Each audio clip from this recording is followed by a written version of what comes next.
नमस्कार साथियों, स्वागत है आप सभी का आपकी अपनी पाठशाला पर। मैं हूं अंकित अवस्थी। हाल ही में जिस तरह के हालात मिस्टर ट्रंप ने बनाए हुए हैं, जहां तक पिछले साल तक ये पीस प्रेसिडेंट बने हुए थे, इस समय ये युद्ध की पूरी तैयारी के साथ दुनिया में एकदम आग लगाए हुए हैं। फिलहाल के लिए जिस तरह से इन्होंने वेनेजुएला के साथ किया, वो रुका नहीं सिलसिला कि ईरान के अंदर आगजनी होना शुरू हो गई। इसके तुरंत बाद अब पता चलता है कि क्यूबा के हालात खराब हैं। क्यूबा के साथ साथ कोलंबिया, मैक्सिको, इन सबको आप थ्रेट दिए पड़े हैं। ऐसे में डोनाल्ड ट्रंप, जो पिछले साल तक दुनिया में शांति कराने की बात कर रहे थे, अचानक अपना रक्षा बजट बढ़ाकर $1.5 ट्रिलियन ले जाते हैं। $1.5 ट्रिलियन का 2027 का अनाउंसमेंट हो जाता है। ये सारी बातें वेनेजुएला पर हुए इनके हमले के बाद, वेनेजुएला के राष्ट्रपति को उठाने के बाद और खुद को एक्टिंग प्रेसिडेंट ऑफ वेनेजुएला बताने के बाद हो रहा है। ईरान के अंदर जो हालात मचे हुए हैं, इससे शायद आप अनभिज्ञ ना हो। ग्रीनलैंड को लेकर के इनका धमकाना, ये सब आपकी सुर्खियों में हो। ये सब चल ही रहा था। इसी बीच में एक सुर्खी बनती है और वो सुर्खी लोगों का ध्यान आकर्षित कर लेती है। ध्यान ये कि एक हवाई जहाज लैंड होता हुआ दिखाई देता है। तो क्या हवा में ही रहता था? क्या पता चले मार्स पे रहता था, अचानक उतर कर आया? नहीं, रहता था, लेकिन कभी भी उसे पब्लिक नहीं किया जाता था। जब भी वो पब्लिक प्लेटफॉर्म्स पर दिखाई देता था, समझा जाता था कि किसी भीषण तैयारी की, युद्ध की तैयारी हो रही है। एक जहाज जिसे आप फिलहाल के लिए तस्वीर में देख रहे हैं, ये अमेरिका का डूम्सडे प्लेन कहलाता है। डूम्सडे, वैसे हिंदी में इसके अनेक शब्द हैं। कुछ लोग इसे प्रलय कहते हैं, कुछ लोग इसे कयामत कहते हैं, कि जिस दिन कयामत आएगी उस दिन का जहाज, मतलब ये कयामत का रिप्रेजेंटेटिव अमेरिका में माना जाता है। बोले ऐसा इस जहाज में क्या है? इसकी वजह से क्या बम गिराए जाते हैं, न्यूक्लियर बम गिराए जाते हैं? क्या है इस प्लेन में? फाइटर जेट है? क्या है विशेषता? तो मैं इसके बारे में बताऊंगा ही। फिलहाल के लिए इतना जान लीजिए कि कहते हैं कि अगर अमेरिका में प्रलय हो तो अमेरिकी राष्ट्रपति जहां खुद को सबसे ज्यादा सुरक्षित महसूस करेंगे, वो उनका ये प्लेन होगा जिसे डूम्सडे प्लेन कहा जाता है। बोले अमेरिकी राष्ट्रपति तो ऑलरेडी एयरफोर्स 1 में उड़ते हैं, उसके अलावा उन्हें इसकी जरूरत क्या है? एयरफोर्स 1 में उड़ते हुए भी उनको अगर उससे भी उच्च सुरक्षा चाहिए तो वो इस विमान में मिलती है। इसमें ऐसा क्या है? तो अमेरिका का रक्षा विभाग पेंटागन कहलाता है। कहते हैं कि रक्षा विभाग का अगर उड़ता हुआ कोई ऑफिस होगा तो वो ये होगा। इसमें क्या सुविधाएं हैं, इस पर तो हम जिक्र करेंगे ही, लेकिन फिलहाल के लिए यह समझ लीजिए कि अगर कभी अमेरिका में कोई न्यूक्लियर बम दाग दे तो जो अगले ही क्षण अमेरिकी राष्ट्रपति धरती पर नहीं दिखाई देंगे, वो हवा में ही अपने आप को तैराते रहेंगे। कब तक तैरते रहेंगे? सारी विशेषताएं आज के सेशन में। हेडलाइंस बन चुकी है, US doomsday nuclear plane spotted in Washington. इस खबर को आप यहां पर उठते हुए देख सकते हैं। अमेरिका के अंदर डूम्सडे प्लेन जिसका रेयर अपीयरेंस देखा गया है, न्यूज में तो ये तक लिखा गया है कि ये 51 साल बाद देखा जा रहा है। तो इसके पीछे की 51 साल की क्या गणित है, वो भी हम आज 51 ईयर की गणित भी समझाएंगे कि 51 साल बाद दिखा है। इसका मतलब क्या ये इतने दिनों से गायब था और 51 साल पहले क्या कोई दुर्घटना हुई थी? बताते हैं। इससे पहले कि आप आगे बढ़ें, आपसे गुजारिश है कि चैनल को कृपया करके सब्सक्राइब कर लीजिए। आप में से लगभग 60% ऑडियंस ऐसी है हमारी जिसने चैनल को सब्सक्राइब नहीं किया हुआ है। कृपया करके सब्सक्राइब कर लीजिए, उसमें कोई भी चार्ज नहीं लगता है। हमारा उत्साह बर्थडे प्लेन के नाम से दी गई है। इस डूम्सडे प्लेन को एक ऐसे एयरक्राफ्ट के नाम से जाना जा रहा है जो कि कभी भी कमांड पोस्ट के रूप में काम कर सकता है यदि दुनिया में कभी न्यूक्लियर वॉर छिड़ जाए। दुनिया में न्यूक्लियर बम गिराने वाला अमेरिका अगर खुद पर कभी न्यूक्लियर हमला देखे तो वो खुद रेडिएशन से बचकर रहना चाहेगा। अमेरिका के राष्ट्रपति दुनिया में कहीं बम गिराना हो या बम की रेडिएशन से बचना हो तो इसके लिए वो जिस जहाज में रहकर खुद को न्यूक्लियर रेडिएशन से बचा सकते हैं, उसे डूम्सडे प्लेन नाम दिया गया है। वास्तविकता में यह प्लेन बोइंग का E-4B नाइट वॉच प्लेन है और इस प्लेन को पहली बार काफी दशकों पहले देखा गया था जब अमेरिका में 9/11 हमला हुआ था। उस समय के राष्ट्रपति जॉर्ज डब्ल्यू बुश इस जहाज के अंदर बैठे दिखाई दिए थे। ये वो जहाज है। एयरलाइन वीडियो करके एक ट्विटर चैनल है, उसने इस वीडियो को पोस्ट किया। उसके बाद ये हर जगह की सुर्खी बन गई। जनरली ये वीडियोस, इस तरह के वीडियोस डिफेंस रिलेटेड हैं और डिफेंस डिपार्टमेंट ही इस हवाई जहाज का मेंटेनेंस करता है। यानी कि ये रक्षा मंत्रालय के पास रहने वाला विमान है। ये विमान हाल ही में अमेरिका के अंदर वापस से तस्वीरों के अंदर चर्चा में आया। इसलिए यह हेडलाइंस बनी कि 51 साल की हिस्ट्री में बोइंग 747 E4B नाइट वॉच, जिसे डूम्सडे प्लेन के नाम से जाना जाता है, ये लाइव देखा गया। इसके बाद से लगातार सुर्खियां बची हुई हैं कि जब अमेरिका में 9/11 का हमला हुआ था, उस समय जॉर्ज डब्ल्यू बुश इस जहाज के थ्रू उड़ते हुए दिखाई दिए थे। अब ये फिर से दिख रहा है, तो क्या ट्रंप, जो लगातार मैक्सिको, ग्रीनलैंड सबको धमकी दे रहे हैं, क्या दुनिया में कुछ भीषण होने जा रहा है?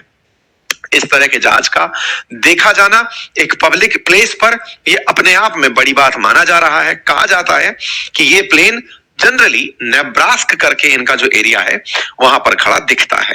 कयामत विमान डूम्सडे प्लेन, जिसके बारे में वेबसाइट पर एयरफोर्स के द्वारा इसका मेंटेनेंस जानकारी दिया हुआ है, E4B के नाम से जाना जाता है। ये डूम्सडे प्लेन नाइट वॉच कई सारे फीचर से जुड़ा है, लेकिन जो इसे सबसे खास बनाता है, या फिर कहिए कि अमेरिका के राष्ट्रपति के एयरफोर्स 1 से ऊपर ले जाता है, उसमें इसकी विशेषता न्यूक्लियर रेडिएशन से बचने की है।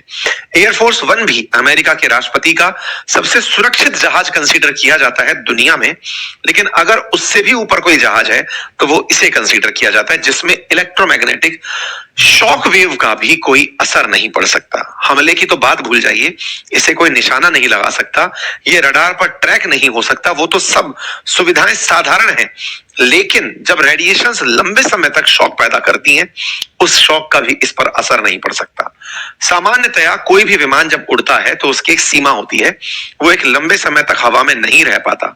इस विमान के बारे में कहा गया है कि ये लगातार 72 घंटे तक हवा में उड़ सकता है। 72 आवर्स तक हवा में उड़ने की विशेषता रखता है ये डूम्सडे प्लेन। इसे बीच बीच में हवा में ही रिफ्यूल भी किया जा सकता है, फाइटर जेट्स की तरह। एक बार में 12 घंटे अनइंटरप्टेड तरीके से उड़ने की क्षमता रखने वाला यह विमान किसी अन्य विमान की मदद से हवा में ही फ्यूल भर भी सकता है, जैसे सामान्यतया फाइटर जेट्स में होता है, और ये लगातार बिना मेंटेनेंस के 72 घंटे तक आकाश में रह सकता है।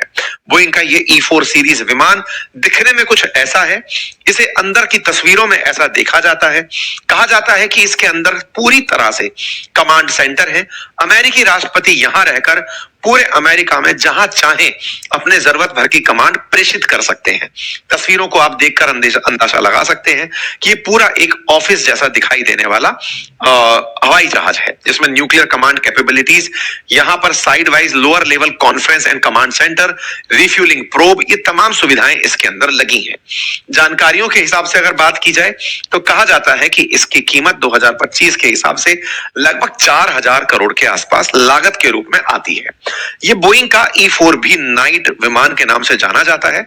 आज से 25 साल पहले जब अमेरिका पर आतंकी हमला हुआ था तो कुछ जॉर्ज डब्ल्यू बुश इस जहाज पर इस तरह से देखे गए थे। अब बात करते हैं 51 साल का फिगर क्या है, न्यूज चैनल्स इसे यूज क्यों कर रहे हैं। असल में वर्ष 1975 में इस प्लेन का पदार्पण हुआ था, इस वजह से E4B का 51 साल का आंकड़ा लिया जाता है। 51 ईयर इसके अब तक लॉन्च के हो चुके हैं। इसका दिखना 51 ईयर्स में बहुत रेयर हुआ है, इसलिए इसे उस रार के लिए न्यूक्लियर हमले की चेतावनी जैसा दिखता है। जब ऐसी बातें हो रही हों तो सवाल उठता है कि आफ्टर ऑल ऐसी आवश्यकता क्या आ पड़ी। तो देखिए, ट्रंप ने जो हालात दुनिया में पैदा किए हैं, पिछली बार तक 8 युद्ध रुकवाने के और इस बार शायद 8 देश बर्बाद करने के। इस बार इन्होंने जब से मादुरो को उठाया है उसके बाद से इनका दिमाग शांत नहीं हो रहा है। हाल ही में इन्होंने अपनी प्रोफाइल को चेंज करते हुए अपने नाम के नीचे एक्टिंग प्रेसिडेंट ऑफ वेनेजुएला लिख लिया है। वहीं अपने दूसरे नाम के नीचे, मतलब अपने नाम की दूसरी डेजिग्नेशन में प्रेसिडेंट ऑफ यूएस लिखा हुआ है।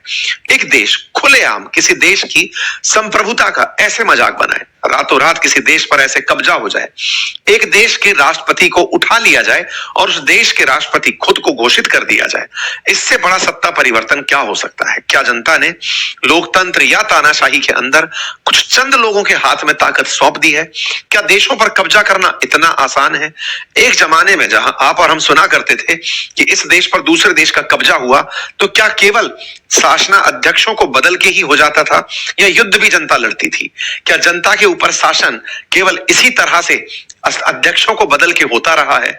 अगर ऐसा है तो ये वर्तमान जीवन में इससे बड़ा संवेदनशील मुद्दा नहीं हो सकता। एक देश का राष्ट्रपति बिल्कुल वैसे ही जैसे कभी ब्रिटेन की महारानी खुद को इंडिया की महारानी बताया करती थी, क्योंकि उन्होंने दिल्ली में बैठे किसी राजा को हटा दिया था, राजा को हटाया और खुद महारानी बन गए। बिल्कुल वैसे ही इन्होंने किया है। फिलहाल के लिए ये ईरान के पीछे पड़े हुए हैं। ईरान इन्हें धमका रहा है, लेकिन अमेरिका कहता है कि वो हमसे नेगोशिएट करना चाहता है, हमारे पास नेगोशिएशन के लिए आ रहा है। ग्रीनलैंड, उसके पास 20 दिन है, हम 20 दिन में उसका भी कुछ इलाज कर देंगे। इस बीच में दुनिया भर के देश, यूके जैसे देश अपने आप को अभी भी इनोसेंट दिखा रहे हैं, कह रहे हैं कि सर आपको डर लगता है कि रूस और चीन कुछ कर सकते हैं तो हम अपनी सेना भेज देते हैं, हम ग्रीनलैंड की सुरक्षा करेंगे। इनसे मूर्ख कोई हो नहीं सकता। जब खुद जान रहे हैं कि ट्रंप उसे लेने की बात कर रहा है, तब भी ये इस तरह की बात कर रहे हैं। हाल ही में इन्होंने क्यूबा को धमकी दी, एक बड़ा ट्वीट लिखा और कहा कि तुम्हें वेनेजुएला से तेल मिलता था, तुम सरवाइव करते थे, अब तुम्हारे वेनेजुएलन आका को हमने हटा दिया है।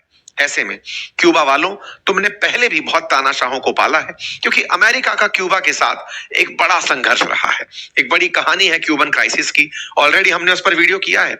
फ्यूचर में चाहेंगे तो उस पर एक बार और सेशन साझा करेंगे। इन्होंने क्यूबा के राष्ट्रपति को याद दिलाते हुए कहा कि आप लोग अब सुधर जाइए, अदरवाइज दिक्कत हो जाएगी। दिक्कत हो भी गई। क्यूबा के अंदर अचानक एक वायरस पता चलता है, हेडलाइन बनती है, लोग अस्पतालों में एडमिट होते हैं। अब ये कहना आरोप लगाने जैसा होगा कि क्या ये अमेरिका ने किया है। एनीवे, फिलहाल के लिए क्यूबा को ट्रंप धमकाए पड़े हैं। वहीं दूसरी तरफ कनाडा को टेंशन बढ़ती जा रही है कि कहीं ऐसा तो नहीं एक बार ग्रीनलैंड होने के बाद हमें सैंडविच बना के खा लिया जाए। जो भी हो, ट्रंप के इरादे लगते ऐसे ही हैं। 2027 में इन्होंने डिफेंस बजट $1.5 ट्रिलियन होने का अनाउंसमेंट किया है। इतने बजट का क्या करेंगे? दुनिया में किसके ऊपर गोला बरसने वाला है, किसका रीडेवलपमेंट होने वाला है, और ऐसे में क्या वाकई में न्यूक्लियर हमले की सुगबुगाहट है? अगर ऐसा है तो अमेरिकियों के लिए अमेरिका का प्लान क्या है?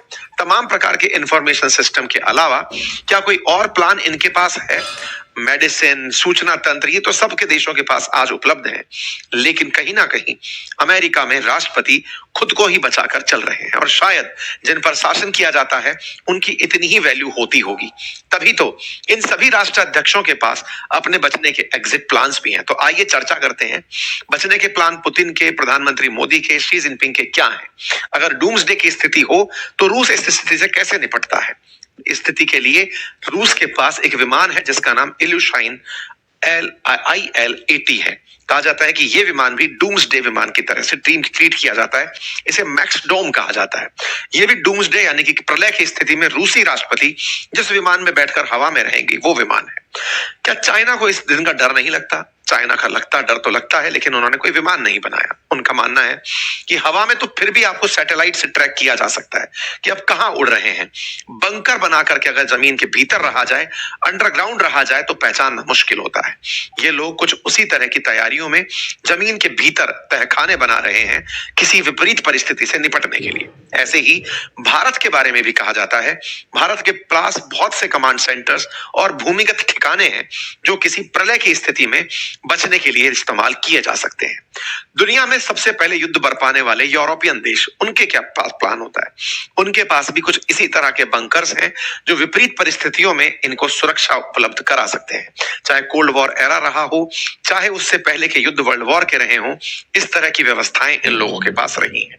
कुल जमा अर्थ यह है, जब जब दुनिया में अशांति की बात होती है तो एक्सट्रीम परिचर्चाएं चर्चा का विषय बन जाती हैं, और एक्सट्रीम परिचर्चाओं में ही डूम्सडे प्लेन की चर्चा आज जैसे ही निकल कर आई तो मन में एक भाव जरूर पैदा हुआ कि आदमी की अति लालसा इंसान को, विश्व को किस ओर धकेल देती है। आप लोग इस विषय पर क्या सोचते हैं? क्या वर्ल्ड वॉर 3 की तैयारी चल रही है? अगर आपको ऐसा लगता है तो कमेंट बॉक्स में अपनी राय जरूर दीजिएगा। फिलहाल के लिए इतना ही। चैनल पर नए हैं तो सब्सक्राइब कर लीजिए।